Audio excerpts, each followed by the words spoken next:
Yo, peace was good. Welcome to another Stone My CD collection. This is part 73. Um, without further ado, let me start with this album. Before I start, I know some of you guys might be thinking, yo, where's this nigga be getting mass CDs? Well, like I said, it's a mixture of eBay and stir purchases and stuff like that. And, I'm lucky enough to have a job where I'm able to get these CDs. So without a job, I wouldn't be able to get some of these CDs. Or without any money, we wouldn't be able to buy CDs and stuff. So I thought I'd just throw that out there.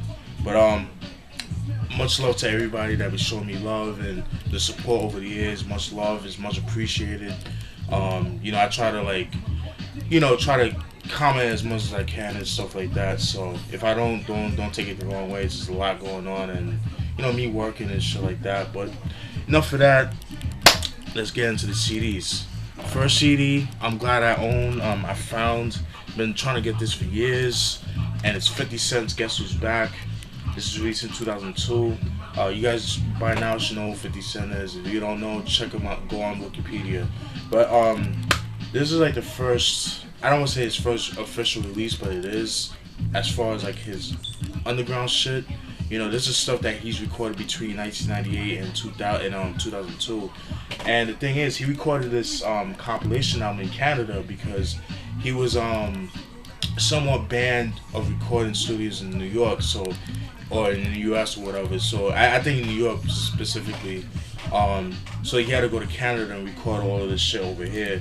I mean, in Canada and shit. So, but very good stuff. To me, in my opinion, some of 50's best materials are on this album. And you got some of these songs that were featured on the Power of the Dollar album, which was supposed to come out back in 2000, but never came out because he got shot, and Columbia shelved the album, and things like that. But I would love for him to buy the rights and just put it out and stuff like that. Songs like Life's on the Line, which was on that album, Corner Bodega, Ghetto Quran, joints like that. You got some hot joints, man. I mean, very, very dope shit right here. I mean, if you're a 50 fan, this is a must on your album, in your collection. Unfortunately, this is long out of print, hard to find. And I've noticed it going up in price lately, but if you're a 50 fan, if you like the old 50 mixtape 50, then this is the album to get. Highly recommended. This is 50 Cent Guess Who's Back, released in 02, out of print.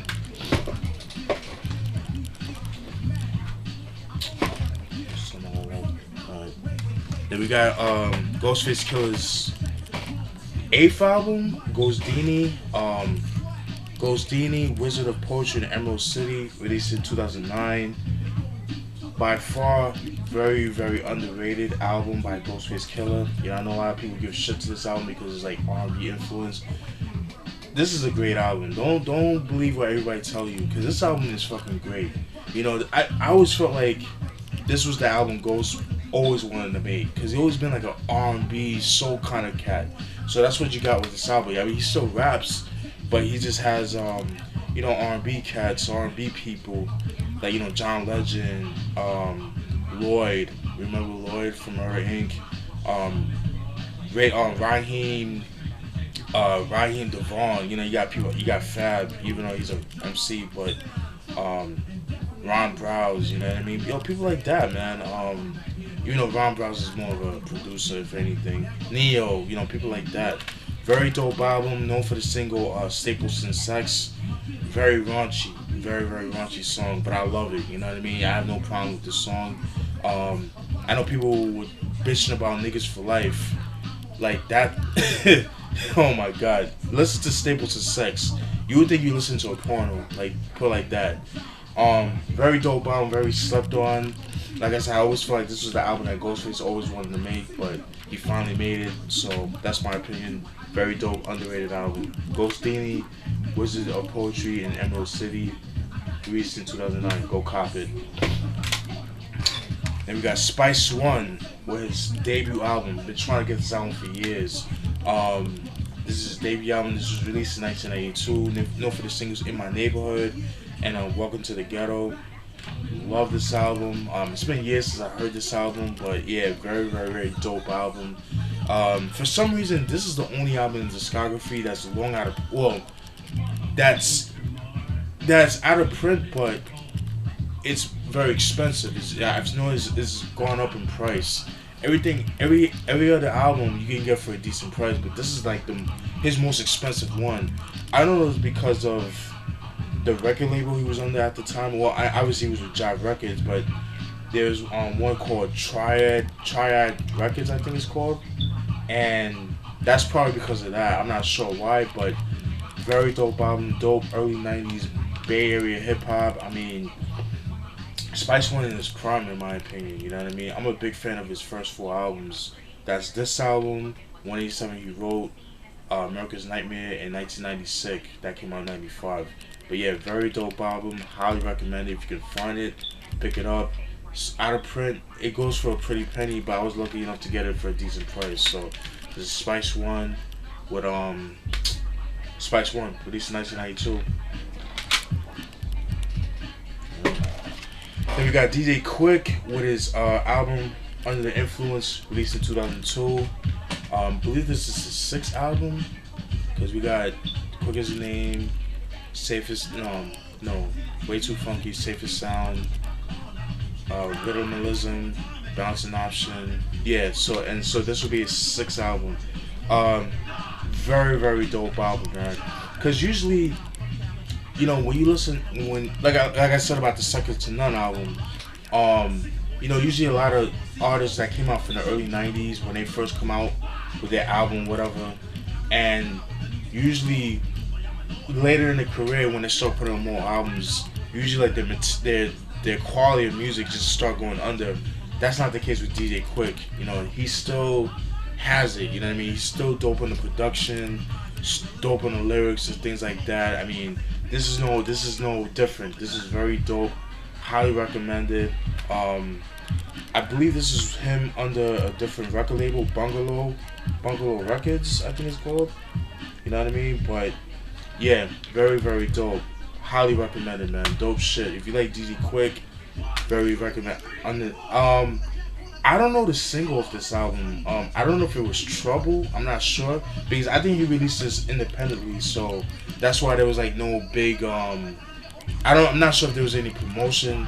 Somebody in the comments, let me know if there was any any promotion, when it comes to this album. But yeah, very dope shit right here. Highly recommended.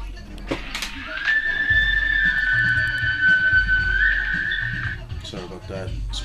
That's my text.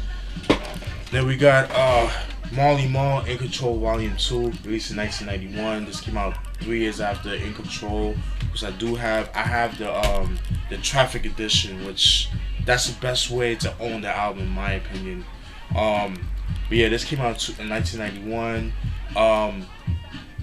Somewhat underrated in my opinion. It's not his best stuff, but it's not as bad as people make it out to be, because this album got shitted on, and I shitted on myself. But I listened to it when I got it, and I was like, yo, it's not as bad as people make it out to be. But that's just me. That's just me in a minority. Like I said, it's not his best work, but it got some decent stuff, man. You got joints like I Be Getting Busy with LL Cool J, which easily could have been on Mama Say Knock You Out. The Symphony Part 2. No Bullshit was actually pretty dope. Marley himself rapping and shit like that. I thought that was pretty interesting. Fools in Love with Heavy D, Eclipse. I mean, it got some dope shit right here. 20 tracks, you know what I mean? Highly recommended. If you're a Marley fan, definitely pick it up. This is long out of print, but you can get it for a decent price. Really relatively cheap and shit. So yeah, this is Marley In Control Volume 2, released in 1991.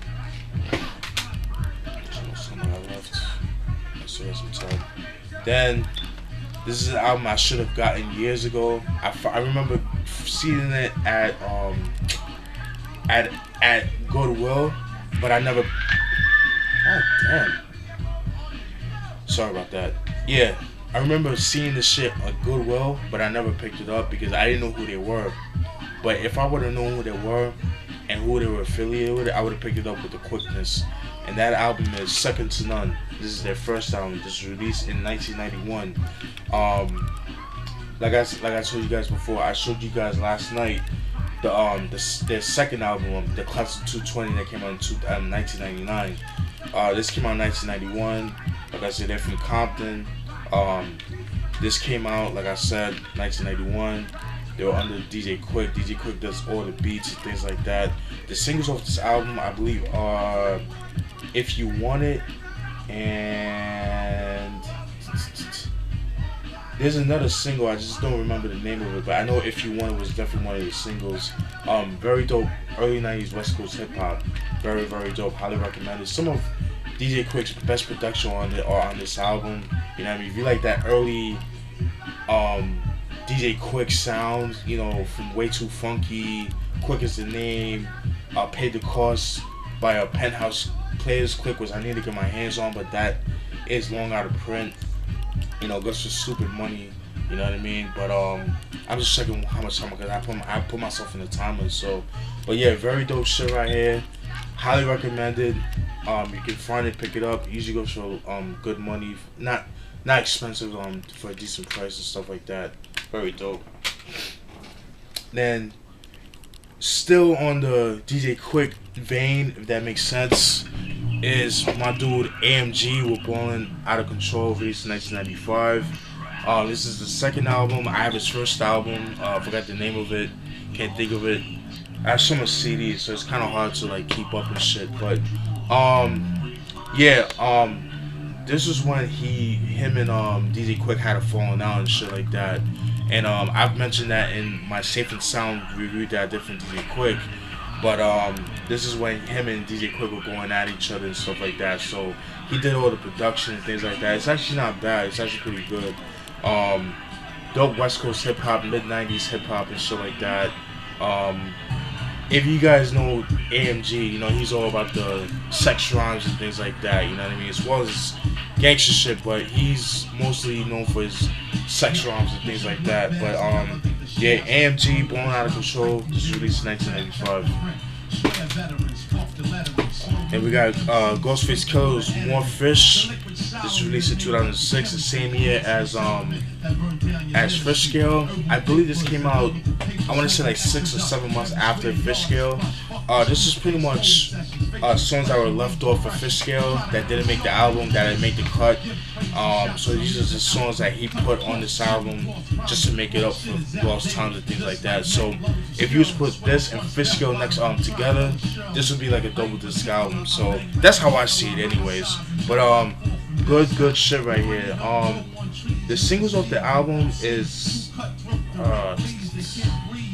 there were no singles. I mean, the only single that the more popular song that I know of is Out of Town Shit, Guns N' Razors, Miguel Sanchez. I mean, dope shit right here, man. I mean, very, very dope. Black Rock, I mean, that's dope shit right there. Blue Armor, I mean, dope shit right here, man. Highly recommend it if you like Ghostface. If you guys like Fish Scale, then you'll definitely enjoy this album. More Fish by Ghostface Killah, released in 2006. Alright. And the last time I'm gonna show, because I'm running out of time, is Alchemist with First Infantry. This is his debut album. This was released in 2004. Alchemist, you know, is part of the Soul Assassins, part of Mobb Deep. You know what I mean? The producer of him, of Mobb Deep and Soul Assassins and stuff like that. Dope shit right here. I remember when this first came out.